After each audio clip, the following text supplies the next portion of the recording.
Antisipasi terjadinya gempa saat perhelatan IMF, pemerintah bersama dengan sejumlah stakeholders sudah menyiapkan sejumlah skenario.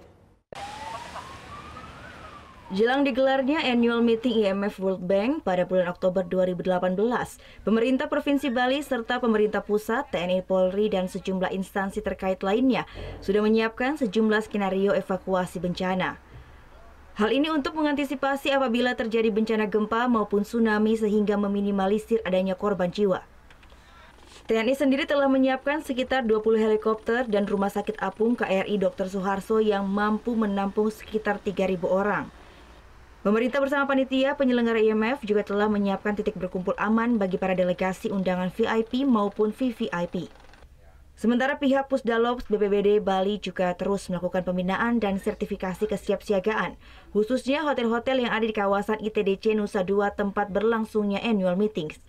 Seperti tempat evakuasi sementara, pemasangan rambu-rambu standar operasi prosedur, hal ini tentunya untuk memperkecil adanya korban jiwa. Terjadi gempa bumi dan tsunami, itu semua pihak hotel menginstruksikan untuk melakukan evakuasi vertikal.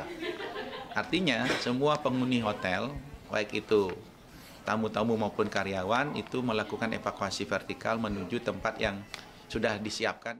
Annual meeting IMF World Bank sendiri akan diselenggarakan di Nusa Dua, Bali pada tanggal 8 hingga 14 Oktober 2018.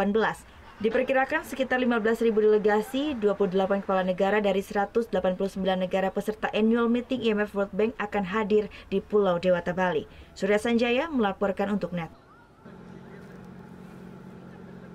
Oh yang beneran? Iya, oke. Tapi gue pernah. Nah, udah kan nonton beritanya? Jangan lupa di subscribe, di like, dan juga di komen ya akun YouTube dari Net Bali. Terima kasih udah subscribe. Yang belum, jangan sampai lupa. Di sebelah sini nih. Notifikasi.